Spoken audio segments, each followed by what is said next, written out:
Bharatiya Janata party के लोगों ने इतना बड़ा स्कैम किया कि जो इनके खास लोग थे उन लोगों को 2018 में लगा दिया। जिंदाबाद जिंदाबाद जिंदाबाद। 1106 आदमियों को बाहर का रास्ता दिखा दिया गया है।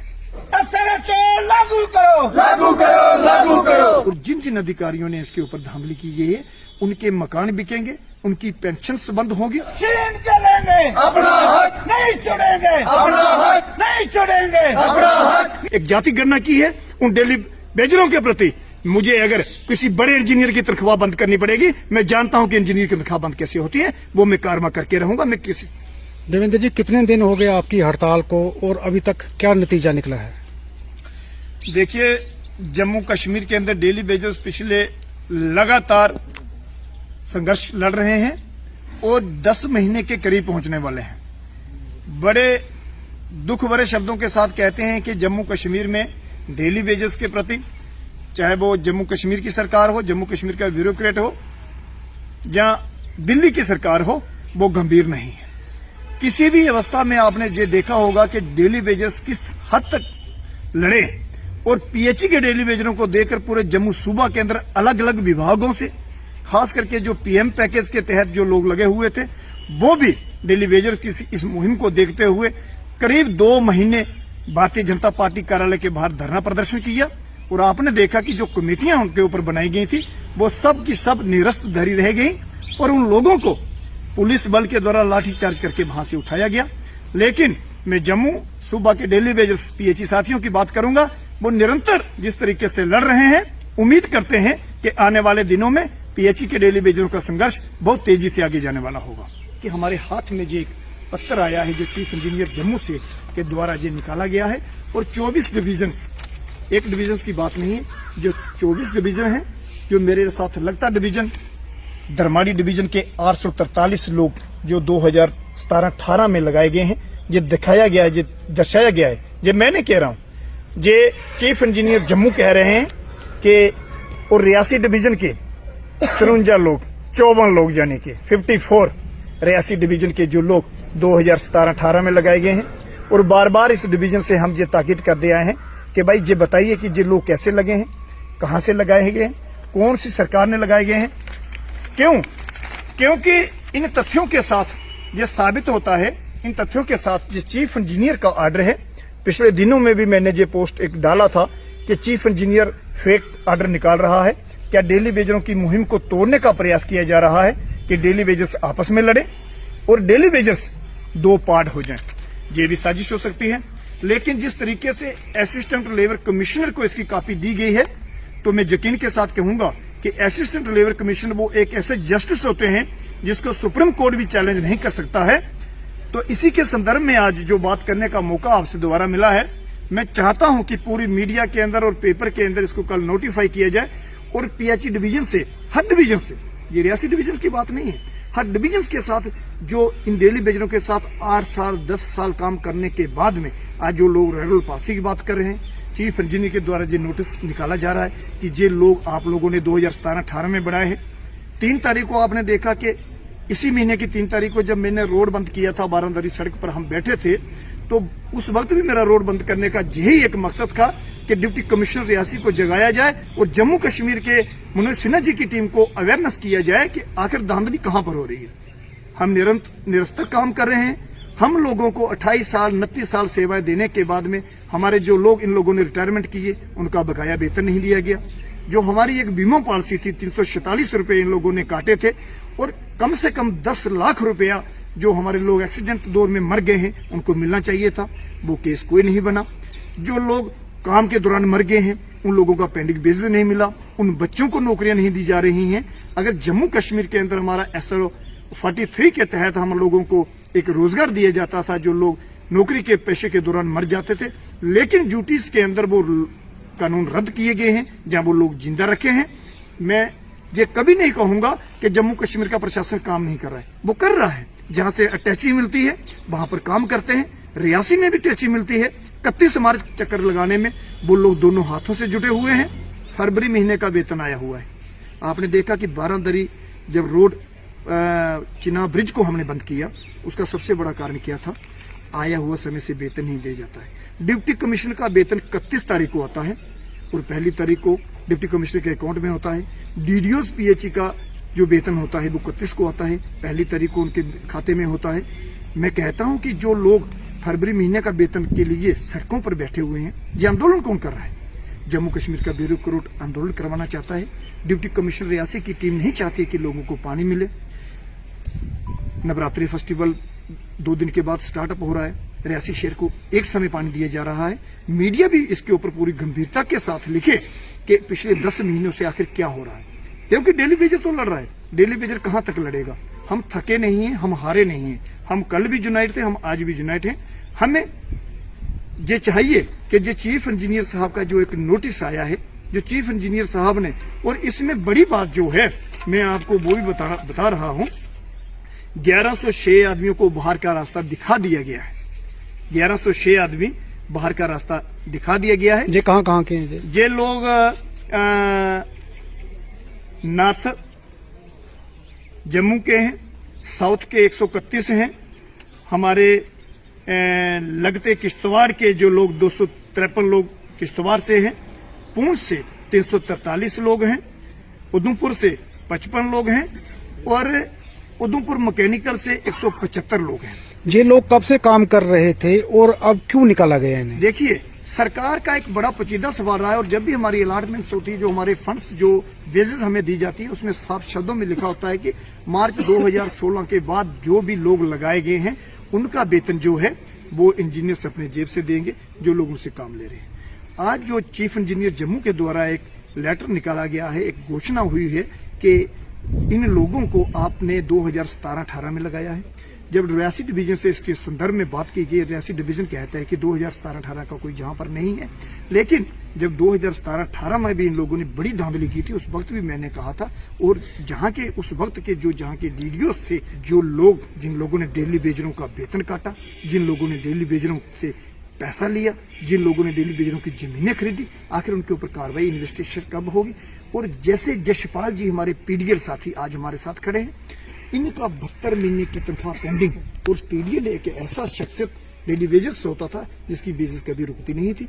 अगर 1 महीने की रुकती थी, दूसरे महीने में निरंतर आती थी, लेकिन इनको 31 जनवरी से घर भेज दिया गया है।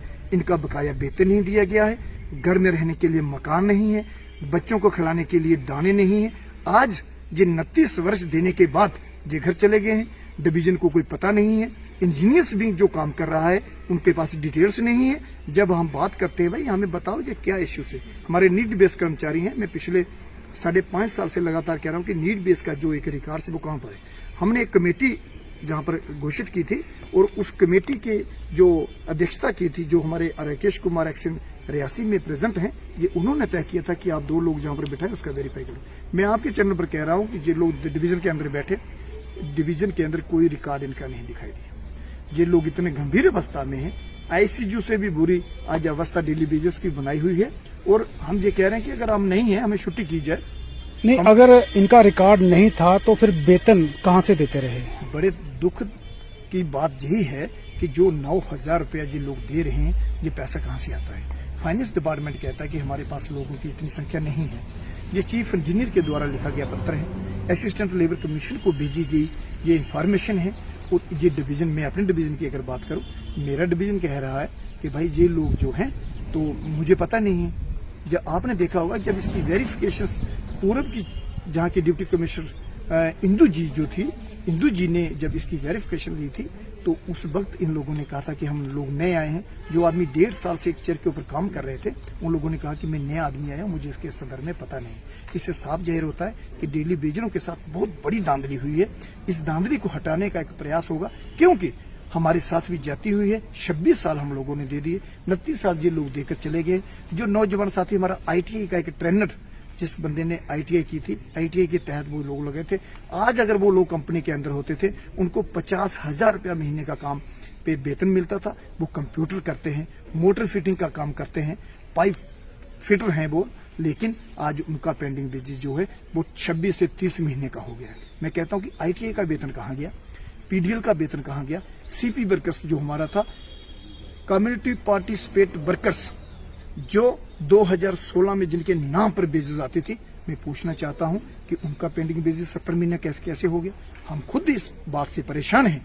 हम इसकी वेरीफाई चाहते हैं कि सरकार इसके ऊपर पूरी प्राथमिकता के साथ काम करे, सरकार का पूरा सहयोग करेंगे, क्योंकि ये 1100 लोगों को जो बाहर का रास्ता दिखाया है, मैं उन लोगों के साथ खड़ा हूं। उन लोगों ने 8 साल इस विभाग को दिए, 8 साल उन लोगों से मजदूरी ली। आज उन लोगों के बच्चे हैं, उन लोगों के परिवार हैं, उन लोगों के परिवारों को भी लूटा गया, उनके साथ एक जाति हो रही है। दूसरा कारण ये हो सकता है कि चीफ इंजीनियर का एक प्रीपेड प्लानिंग है कि जिस तरीके से डेली वेजर से लड़ रहा है, क्यों ना इस मुहिम को तोड़ा जाए, डेली वेजरों को गुटों में बांटा जाए, डेली वेजरों के 2 पार्ट किए जाए, डेली वेजरों का आपस में विवाद हो और हमें इसका बेनिफिट्स हो। लेकिन मैं आपके चैनल पर कह रहा हूं कि इसको हम किसी भी तरीके से बाहर नहीं जाने देंगे। जितने भी हमारे साथी हैं, इसकी वेरीफाई होगी और जिन जिन अधिकारियों ने इसके ऊपर धांधली की गई है, उनके मकान बिकेंगे, उनकी पेंशन बंद होगी और जो लोग प्रेजेंटली में कहीं सर्विस कर रहे हैं, कोर्ट में पेश किया जाएगा। ये हमारी टीम का वायदा है, क्योंकि इसके वेरीफाई करने के लिए हमें कोर्ट में भी जाना पड़ेगा। FIR चीफ इंजीनियर के ऊपर भी होगी और DDOs के ऊपर भी होगी। अगर इन लोगों ने वेरीफाई नहीं किया, डिवीजन को इसका जवाब देना होगा। किसी भी तरीके से डिवीजन को इसका जवाब देना होगा। आने वाले दिनों में अगर 2 दिन के अंदर इसके ऊपर तय नहीं करते हैं, डिवीजन इसका वेरीफाई नहीं करता है, अगले हफ्ते में रियासी के अंदर एक बहुत बड़ा प्रोटेस्ट होगा। नवरात्रा फेस्टिवल भी होगा। नवरात्रा में लोगों को पानी की दिक्कतें आ रही हैं, लेकिन रमजान का महीना भी स्टार्टअप हो रहा है। लेकिन फिर भी सभी तथ्यों को देखते हुए डेली वेजेस अपनी मुहिम को जारी रखने का एक प्रयास करेगा। कोशिश भी करेंगे कि रियासी शहर को पानी किस तरीके से दिया जाएगा।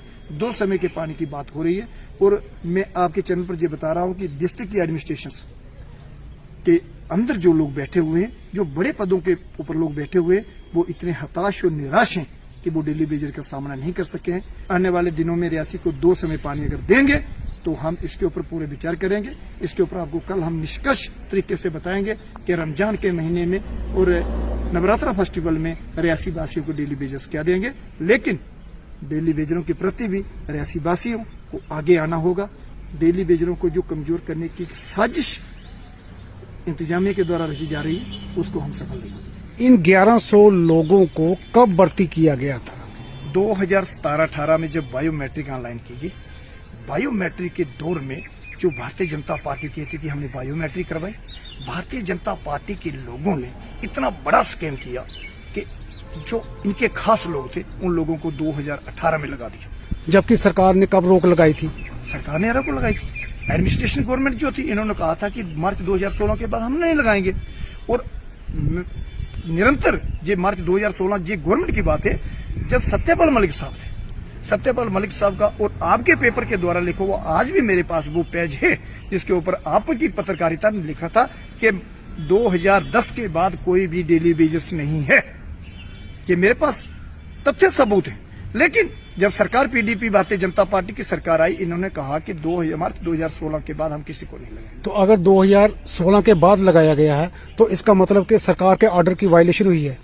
देखिए, लोकतंत्र का गला घोटा गया है जम्मू कश्मीर के अंदर, और जम्मू कश्मीर के अंदर जो लोकतंत्र की बात करते थे वो आज लोकतंत्र को दबाने का खुद प्रयास कर रहे हैं। मैं ज्यादा ना कहता हूं, मैं ये कहूंगा कि डेली वेजरों को 2017-18 में जो भर्ती की गई है, बड़े नामी रेट के साथ लिए गए थे। और मेरी टीम का जो प्रोटेस्ट रहा था, आपने देखा कि 2018 में जब हमने ठोस प्रोटेस्ट किया था रियासी, हमने लिखा था कि ये लोगों ने बहुत बड़ा साजिश की है। आज उसके तथ्य चीफ इंजीनियर के द्वारा दिखाए जा रहे हैं। मैंने नहीं दिखाया, ये मेरा ऑर्डर नहीं है, चीफ इंजीनियर का ऑर्डर है। मैं पूछना चाहता हूं कि आज जो 1106 लोगों को निरस्त किया गया है, आखिर उन लोगों का वो पगार का क्या हुआ? उन लोगों के जो सेंटीमीटर थे, उन लोगों का क्या किया गया? जो उनके परिवार थे वो क्या हुआ उनका? और उन डिवीजनों के जो अधिकारी हैं जो 14 तारीख के बाद आज तक नहीं बोले हैं, मैं पूछना चाहता हूं। आज भी रियासी डिवीजन बोल रहा है, आज भी रियासी डिवीजन बात कर रहा है, लेकिन वो दरमारी डिवीजन की मैं बात करूं, जो घरों में बैठकर, जो बिलों के अंदर बैठकर बड़ी बड़ी बातें करते थे कि हमने ये कर दिया है, जो किश्तवाड़ के अंदर बैठकर बातें करते थे, जो उधमपुर के अंदर जाकर छातियां ठोकते थे कि हम डेली वेजरों के लिए ये क्या कर रहे हैं, हम आज उन लोगों को क्यों निरस्त किया है? क्यों वो बाहर का रास्ता दिखाया गया है? मैं PHE के अपने डिवीजन कार्यालय से ये पूछ रहा हूं, अगर आपने इनको वेरीफाई नहीं किया, जो 54 लोग मेरे बाहर किए जा रहे हैं, अगर आप लोगों ने इन लोगों के साथ एक जाति गणना की है, उन अधिकारियों को नहीं बख्शा जाएगा जिन अधिकारियों ने उन डेली वेजरों के साथ एक जाति गणना की है, उन डेली बेजरों के प्रति मुझे अगर किसी बड़े इंजीनियर की तनख्वाह बंद करनी पड़ेगी, मैं जानता हूं कि इंजीनियर की तनख्वाह बंद कैसे होती है, वो मैं कारमा करके रहूंगा। मैं किसी से डरने वाला नहीं हूं, किसी के दबाव में आने वाला नहीं हूं। अगर डेली बेजरों के साथ जाति गणना की गई है, उसको डेली वेज